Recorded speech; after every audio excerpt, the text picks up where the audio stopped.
Hey guys, welcome to Expertise Academy. So this is going to be a new video playlist. We're going to do it under cryptocurrencies and blockchains. So we're going to see some videos about cryptocurrencies and how to mine cryptocurrencies, different currencies, and what sort of rig that you need to do it. And we will also assemble some of the rigs, and we're going to do all that. So now, first thing is, what is cryptocurrencies and what is blockchain? So they are interchangeable. So pretty much, cryptocurrency is a sort of similar currency that lives in your wallet, and which is called a fiat currency, which is produced by a central bank and managed and monitored by a central bank in your country. Whereas cryptocurrency is not managed by one central bank, but in terms managed by multiple small central banks, we can call it as called decentralized ledgers.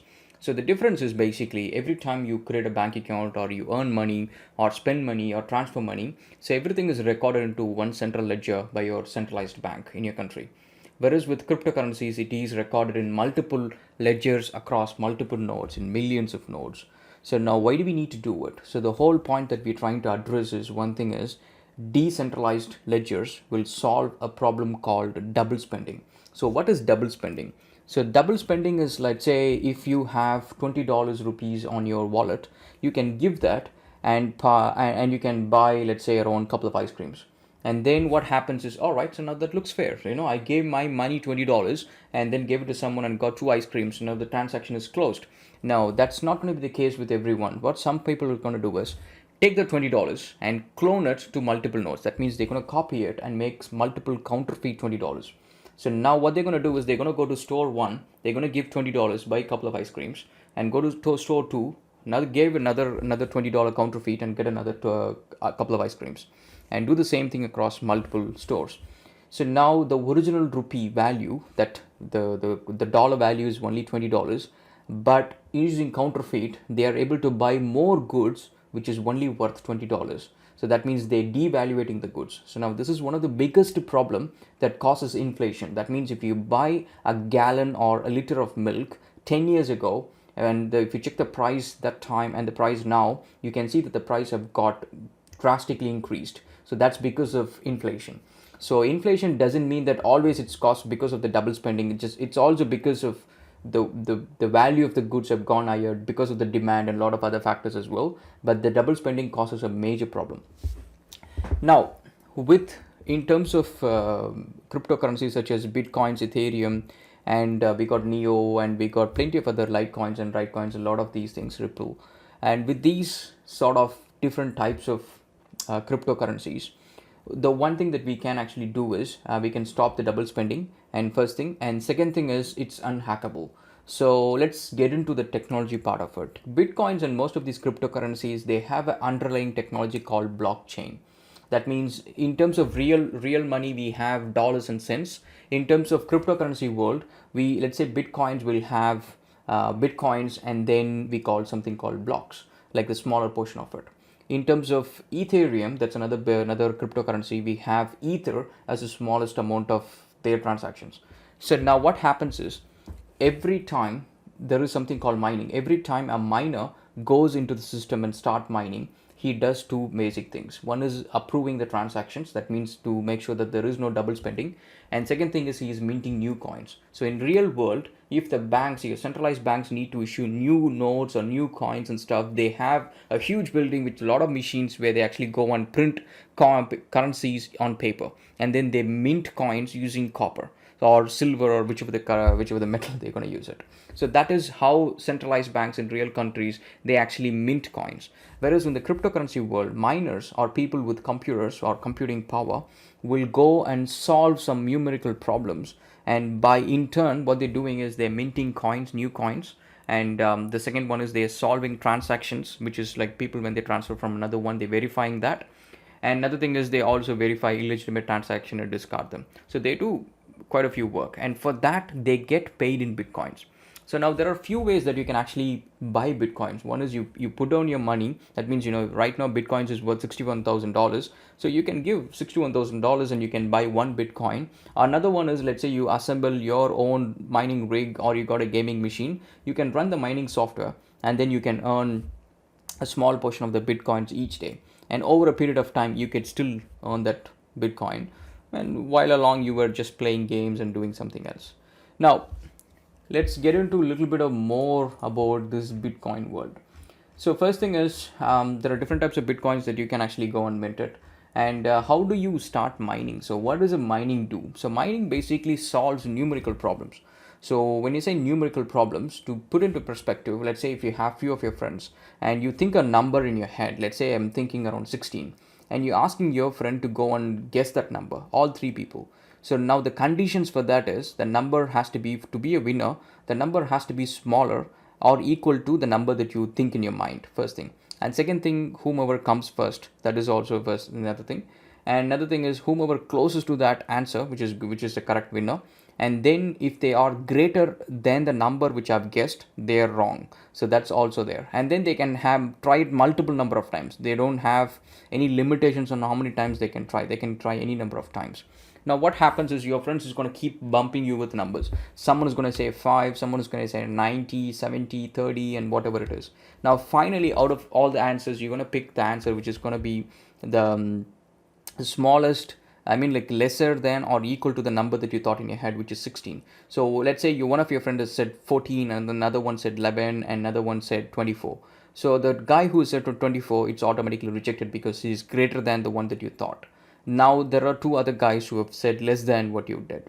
Now based on this and also who's come first and all that kind of categories, you're going to pick a one winner and then you're going to give them a small block of your Bitcoin as a reward. So that's how miners are getting paid. Now instead of having one small whole number as 16, now the Bitcoin network is going to think about in hexadecimal, which is like a complete 64-digit hexadecimal, which is a pretty big number, which starts with 0 and it ends with alphabets and stuff like that. Maybe sometimes 0 as well. So now these numbers is what the miners have to guess. And for this, they have to have computing powers. So you can solve these problems by using a CPU or a GPU or ASCII mining machine. So that's basically, so these kind of called machines are called ASCII machines, and this is like a regular machines which has got a lot of GPUs in it. In previous days, people used to solve these problems using CPUs, which is basically your processor. People used to solve that, and then they found out GPUs does the same job much better than CPUs. So that is why people started assembling these sort of rigs. If you see like these rigs, they have one motherboard and then one PSU, which is a power supply unit, and then there is multiple graphic cards on top of it. And the graphic cards that you put it in there should have high hash rate. So it's not just any graphic cards will do with the job. So it has to have high hash rate, and that means you can solve more problems in a given time. And it needs to have some cooling power because it generates a lot of heat. And yeah, that's basically the two options. Another option is basically having an ASCII machine. These are ASCII machines or machines specific to one or two Bitcoins, and then they does only this. So advantages, let's say if you got a mining rig which has got, you assembled it with a motherboard and a bunch of graphic cards and stuff like that, you can reuse it for different coins, and you can put it into gaming, and you can do a lot of things, and you can even sell it after you've done your mining. Whereas with these ASCII machines, once the time is over, it's hard to sell them, and you cannot reuse this hardware for anything else. It's just rubbish. So, but again, these ones are very efficient into what they have to do. They mine more coins compared to a GPUs. They are very efficient, but they are very expensive and hard to get as well. And so now, what are these rigs and how much money that you have to spend it and stuff like that? My first suggestion is a lot of people tend to put in, let's say, buy these things using credit cards and buy a loan to get it and stuff.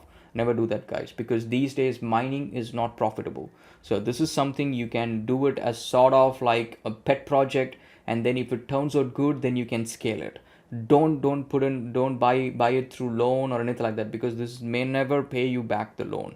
So you might end up getting some hardware and then you're not even being profitable. So you have to do a lot of research before to get into this stuff. So my suggestion is try to do something simple and then start growing little by little. So because you still got plenty of time, the last Bitcoin that will be mined is around 2148. So you still got 100 years left for that.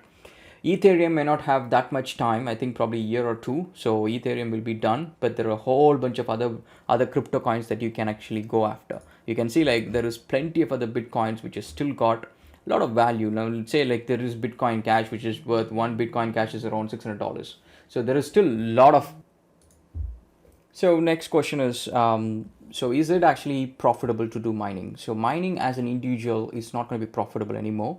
That means if you have a single machine or a couple of machines, even though it's a gaming machine, very powerful, it's not going to be possible to do it profitably. The reason being is to do that, what happens is Bitcoin generally gives you 1 MB of a block to go and solve it. And that means it's a very small amount of thing that's given every 10 minutes or something like that. Now there is going to be a whole bunch of competition to get that and to solve it. So who has got the bigger computation power is going to get more work, and they're going to do a lot of these work that needs to be done. So now what happens is the mining generally happens is based on if there is more computation power, the difficulty of these numerical methods problems to be solved will be higher. When the computation power is lesser, the difficulty will be much lesser. So now, since these days there is whole bunch of mining farms are out there which is using ASCII machines and very high-end GPUs and stuff like that. So the problem solving capacity is increased multifolds, and we call it as in hash rates, and that means like a number of hashes per second that you can solve. Let's say I have a graphic card in this machine which can actually solve somewhere around 26 mega hashes per second. And if you think about it, there is kilo hashes, which much lesser than mega hashes, and there is giga hashes, which is greater than mega hashes, and then there is tera hashes. So most of these mining farms, they put out plenty and plenty of tera hashes, which is really large. So now if you have a couple of machines and if you're trying to compete with them, and it's not going to be possible for you to get any work, and it's not going to be profitable. And on top, if you're running a machine whole day, 24 hours for multiple days, you're going to spend a lot of money on heating solution, which is running your air condition, or even running a PC is going to be like say 2000 watts. You're running it every day. It's a lot of power, and you're going to pay that electricity bill as well. So one solution to that is, if you're a small time miner or if you're just a beginner, you can actually use your machine to mine it and be profitable by using a mining pool. So there is something called slush pool, there is called nice hash, and a lot of these companies where this is nice hash. So I use nice hash to do some mining now and then. So that's basically, you can put all your machines into some sort of a pool using their systems and software, and that means they take care of most of these tweaking and all this kind of stuff, and then they give you whatever you work for, they'll give you some money. So that's how these things work. And there is slush pool as well, and this is slush pool dashboard. And once you plug in some workers, basically your machines and graphic cards and stuff like that, it automatically calculates and tell you how much you're making in real time. So next question is it legal? So some countries it's legal, some countries it's not legal. The legality comes down to most of the time holding down to Bitcoins and transactions and these kind of stuff. So mining Bitcoins, it's still a gray area. The countries such as wherever there is a lot of cheap power and manpower and stuff like that, there is a lot of Bitcoin mines and Ethereum, a lot of cryptocurrency mining is going on. So China, Ireland, and some portions of Middle East, Iran, a lot of these places, there's quite a lot of people who does Bitcoin mining in terms of large farms and stuff like that. And so if there is any risk of doing Bitcoin mining, so one of the risks is, let's say if the Bitcoin value goes down, then you might be at risk of losing the profitability. So what happens is during, I think, the last couple of years before, so we had a huge jump in Bitcoin prices. So let's say if you go into the graph, for example, let's look at all, and there was a boom, and then there was ups and downs, and then you can see there is a boom where it gone up and then it dropped down. So that kind of stuff, the graphs are not going to be good for miners, because you will be spending quite a lot when it's up, and then you will be spending quite a lot on the hardware, and then when it goes down, you're not going to make the same amount of money with the sort of computation power that you're already putting into the network, and the amount of electricity that you're paying, and the hardware maintenance, and the time that you're spending. So it's not going to be possible to make profits. So just that's one thing. So I think by the way it is going, it's keep going higher as long as the bubble doesn't break. So you should be all right. And then because one thing is the miners get paid in Bitcoins. Let's say if you're mining for Bitcoin, you're getting paid in Bitcoins. If you do it for Ethereum, you get paid in Ether. So that way you're not paid in USD or AUD or rupees or anything like that. So that means if the Bitcoin value goes higher, you get more. So that means if you're mining with a farm for, let's say, 1 year or something like that, and if you're making 20 Bitcoins, and right now the Bitcoin is worth somewhere around $60,000, so in a couple of years time it might be worth $200,000. Now you see, like, you hold the same amount of 10 Bitcoins, but the value of it will go higher. So when you sell it, you make quite a bit of money. So that's one of the risks of mining Bitcoins. Now, getting into actually mining Bitcoins, the way it works is, the easiest way is you can go into NiceHash, and then there is a check for your profits. You can actually go and detect your hardware. It can does that, and then it can give you what sort of money that you're gonna make. Or let's say if you have what's hardware that you're using. Let's say I'm gonna use my GPU, which is gonna be, I think, 2060 RTX 2060. So now if I choose that graphic card, I can choose number of graphic cards I have, and then I can click on calculate. And you can also put down your currency that you want to calculate against. It's euro, dollars, or whichever the currency you want to calculate, and then how much it's cost for your power. And then you can see, like, how much you will make.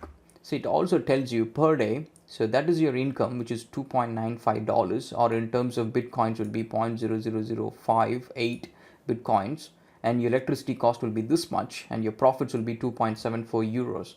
And for a week it's 19 euros, and for a month it's 88 euros. And my suggestion would be is, there is little bit of other things that you may have to pay, because this is just in euros and that is in your wallet. Now if you need to go back to an exchange to sell that, your Bitcoins, whatever you have, to make that euro back, there is a fee, and there may be some taxes that goes on based on the country that you're doing the transactions and stuff. So that's all something you need to factor in. And apart from that, the hardware failures, because the hardwares, as I said, there is different types of hardware that go in there. One is like you can assemble your own rigs, like these ones. So these rigs are needs constant care, because they goes with the motherboard, and then they have a processor, and they have power supply, and they have razors. The razors are basically connectors, because you cannot, the graphic cards are really thick, so you cannot put multiple graphic cards right next to each other on a motherboard. So you need to have some sort of connectors to keep the graphic card separately, so that way you can connect multiple graphic cards to a single motherboard. So that's what the razor does. So the razors are some portions of it fails quite a lot, so you have to buy them quite a few, and because it fails due to heat and stuff. So heat is one of the bigger problems. If you live in a hot country, you need to have air conditioned or some sort of better heating solutions. And so this is like one way of doing it. Another one is Ascii Miner. So Ascii miners is like pre-built machines. They are specific for mining one particular coin, either crypto, anything such as Bitcoin or Ether or anything like that. So there are different types of Ascii machines that you can buy it. Bitmain Antminer is one of the top in the line, and right now there is S19 plus. So always go for the latest ones, because these hardwares, once it's old, they're not going to be doing as good work, and may not be as powerful and profitable, and at the same time you will not be able to sell it. So go for the latest ones. They are very hard to find it. It's always out of stock, and it's very expensive.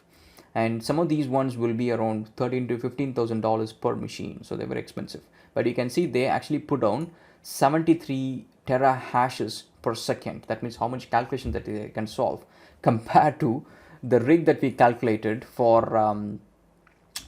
this one, which is NVIDIA RTX 2060. This one is doing profitability, will be in somewhere on mega hashes. Yeah, 32 mega hashes for Bitcoin. So this is the different algorithms, but you can imagine, so that's in mega hashes, and this is in tera hashes. So now you can make the sense. Like, say you spend $5,000 assembling a gaming rig which has got multiple graphic cards, which may be still doing in mega hashes and stuff like that, or maybe in giga hashes in a better scenario.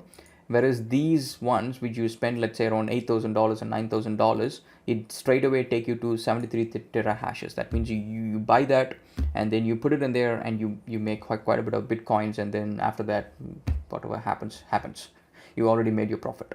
So S19 is another version of it, and then InnoSilicon is one of the manufacturers, and then we have Canon, and there is Watch Miner. This is quite a bit cheaper, and there are different versions that you can get it as well. So main thing that you need to see it is like some of these machines, they are all capable of mining different multiple coins as well. So that's one thing you can always look for it. And the second thing is the cost. So don't spend too much money, because you're not going to really sometimes make that sort of money, because your electricity bill, a lot of other factors come into play.